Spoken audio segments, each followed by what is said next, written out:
ચલો ગાઈસ, સોમનાથ કિચનમાં આપ સૌનું હાર્દિક સ્વાગત છે. તો આજે આપણે બનાવવાના છે છૂટી ગુંદી અને મીઠી ગુંદી. કાલે અષાઢી બીજ, આજે અષાઢી બીજ છે તો આપણે કંઈક સ્વીટ બનાવીએ.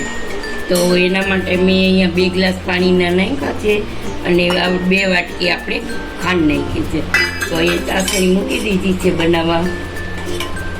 તો જો હવે આપણે કેસર નાખી દઈશું. એટલે કેસરથી ચાસણીનો કલર સરસ આવી જશે. હવે આપણે ઉકાળીશું અહીંયા. અને અહીંયા છે તે આપણે ગુંદી માટેનું તૈયાર કરી લઈએ. આપણે બનાવી લઈએ. એકદમ સ્મૂથ બેટર કરવાનું છે અને પતલું કરવાનું છે. તો આપણું બેટરને 5 મિનિટ માટે આપણે રેસ્ટ કરવા રાખી દઈશું. ત્યાં સુધીમાં આપણી ચાસણી સરસ થઈ જશે.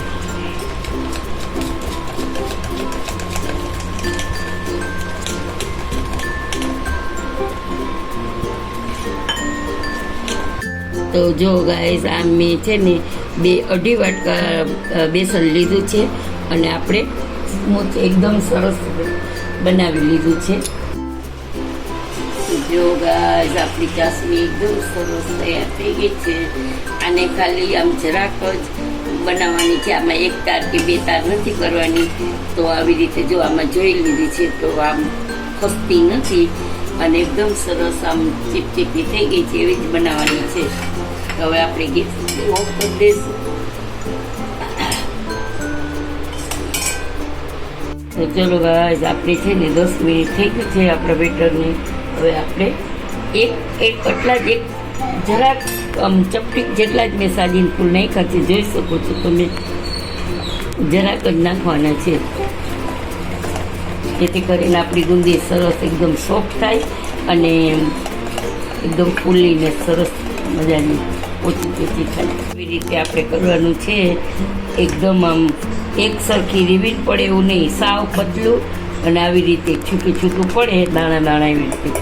તો આપણું બેટર તૈયાર છે. હવે અહીંયા આપણે મૂકી દઈશું તેલ.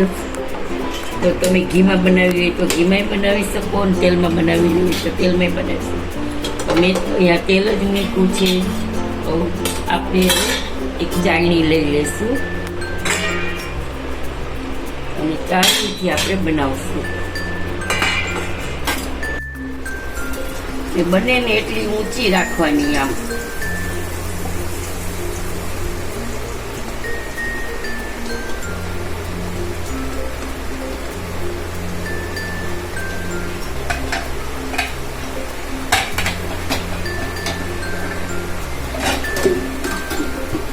નજીક નહીં રાખવાની. તો જો સરસ આપણી ગુંદી સરસ પડી છે સરસ.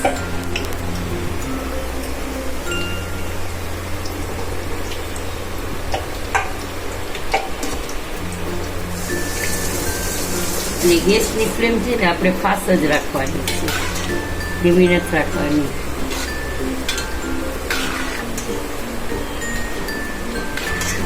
સરસ એકદમ આપણે આમ મોટી ગુંદી નથી કરી, કારણ કે અમારા સમરભાઈ છે ને એને લાડુ ખાવા છે, એટલે ભાંગી ગુંદી જેવા લાડુ બનાવવા છે મારે. અને છૂટી ગુંદી ખાવી હોય તો છૂટી ગુંદી એ ખાઈ શકે છોકરાઓ. એટલે બહુ વધારે મોટા કાણા હોય તો મોટી પડે. મારા કેમલા હાથે બનાવી છે. તો જો આવી રીતે ઉપર આવી ગઈ છે તો આપણી ગુંદી રેડી છે, સમજી લેવાનું. અને આમાં કોઈ મેં કલર કે કાંઈ નાખ્યું નથી, હળદર કે કાંઈ જ નથી નાખ્યું. અને ચાસણીમાં આપણે કેસર નાખ્યું છે એટલે સરસ કલર આવી જશે. જો એકદમ સરસ મજાની ગુંદી આપણી રેડી છે. તો જો ગાઈસ, આપણી આ ગુંદી સરસ તૈયાર છે. તો આમાં આપણે ચાસણીમાં ઉમેરી દઈશું.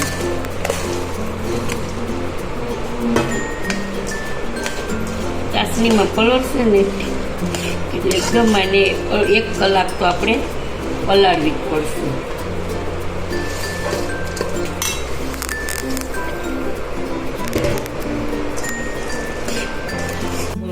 એ બધી પીવાઈ જશે. આપણે એને 2 કે 3 કલાક સુધી રાખી મૂકવાની છે અને અડધી કલાકે ચલાવી લેવાની છે. તો જો આ સરસ આપણી છોટી ગુંદી થઈ ગઈ છે ને.